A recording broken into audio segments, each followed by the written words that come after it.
Hello, আসসালামু আলাইকুম। কেমন আছেন সবাই? আজকে আমি একটা বক্স কিনেছি আমার সুই সুতার বক্স হিসেবে, মানে সুই সুতা রাখার জন্য। ছোট বক্স হলেও হতো, কিন্তু আমার কেচি ধারণ করে না। আমার যে বক্সগুলো আছে সেগুলোতে কেচি আসলে হয় না, কেচিটা লম্বা, এই জন্য আমি লম্বা একটা বক্স কিনেছি। আশ্চর্য ব্যাপার হচ্ছে, এই বক্সটা লেখা আছে ব্রেড বক্স। আমি তো সুই সুতা রাখবো, তো এই যে 180 টাকা। যারা নিউ মার্কেটের আশেপাশে থাকেন বা নিউ মার্কেট থেকে কেনাকাটা করেন, তারা বুঝতে পারবেন যে অ্যাকচুয়ালি 100 টাকার যে দোকানগুলো, এত ভ্যারাইটি কালেকশন ওখানে থাকে, ভ্যারাইটি অফ কালেকশন, সেখানে আপনি কি না পাবেন, অনেক কিছু পাবেন ঘরে। তো আমি সেখানে ঢুকে দেখলাম যে লম্বা কোনো বক্স আছে কিনা। দেখে আসলেও পেয়ে গিয়েছি। 180 টাকা যদিও লেখা, বাট অ্যাকচুয়ালি 100 টাকা নিয়েছে। ওখানে সব কিছু 100 টাকা, এবং ওটা একটু পরপরই বিভিন্ন মোড়ে আপনি 100 টাকার দোকান পাবেন। যারা নিউ মার্কেটে কেনাকাটা করেন তারা খুব ভালো করে জানেন। আর সবচেয়ে বেস্ট পার্ট লেগেছে সেটা হচ্ছে made in Bangladesh. I just love it. আরএফএলের অলওয়েজ লেখা থাকে, এগুলো সব আরএফএলের, তো খুব সম্ভবত আরএফএলেরই। না, এটা মনে হয় অন্য কোনো প্লাস্টিক লেখা, বিপি প্লাস্টিক লেখা, সরি। তো এখানেও মেড ইন বাংলাদেশ, যেটা আমার খুব ভালো লাগে। আমি একটা ইউটিউবে ভিডিও দেখছিলাম, জার্মান ভিডিও, যেখানে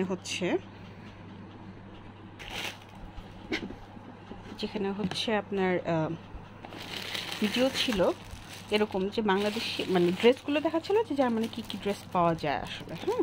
তো ওখানে আমি দেখলাম যে মেড ইন বাংলাদেশের সেক্টর, সেখানে টার্কিশ বলেন বা অন্যান্য যে দেশগুলো আছে সেসব দেশ বলেন, অনেক দেশ থেকে আসে, মিশর, এখান সেখানে, বাট সবচেয়ে বেশি প্রোডাক্ট হচ্ছে বাংলাদেশের। আপনারা তো জানেন বাংলাদেশ হচ্ছে কাপড় রপ্তানিতে অনেক বেশি আয় করে, কাপড় পোশাক রপ্তানি থেকে।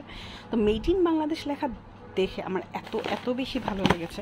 তো এটা আমার আসলে কী বলবো, আমার দেখতেও ভালো লাগে ওটা। তো বাংলাদেশের যে প্রোডাক্টগুলো, সেগুলোর মধ্যে মেড ইন বাংলাদেশ লেখা থাকে তখন খুবই ভালো লাগে। অন্য দেশের প্রোডাক্ট হলে আমার কেন হচ্ছে বাংলাদেশি প্রোডাক্টটা কিনতে বেশি ভালো লাগে।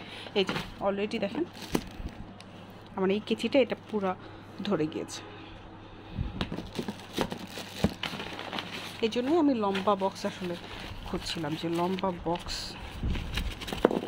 যেন আমি সুই সুতা তো রাখা যাবে যে কোনো বক্সে। আমার তো অনেকগুলো বক্স আছে।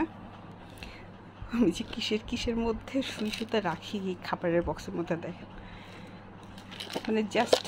আর গোল যে বক্স, এই যে আরএফএলের গোল বক্স, এর মধ্যে এখন যদিও ব্রেড রাখা, আমি এটার মধ্যে রাখতে চেয়েছিলাম, কিন্তু এটা আমার এই কেচিটা একদমই আসে না। আমি দেখাই, এই যে এই কেচিটা এটার মধ্যে আসে না, যার জন্য পরে বাধ্য হয়ে ওটা বাদ দিয়ে পরে এই বক্সটা। এখন মনে হচ্ছে এই বক্সটাই ভালো, কারণ এই বড় সুতার জন্য সুন্দর করে সোজা করে রাখা যাবে, কোনো সমস্যা নেই। কারণ এটার হাইটটা একটু কম, এটার হাইটটা একটু হাইটেও উঁচু, লম্বায়ও ঠিক আছে, সব কিছুতে ঠিক আছে। যাই হোক, আমি এটা খুলে এখানে রাখি।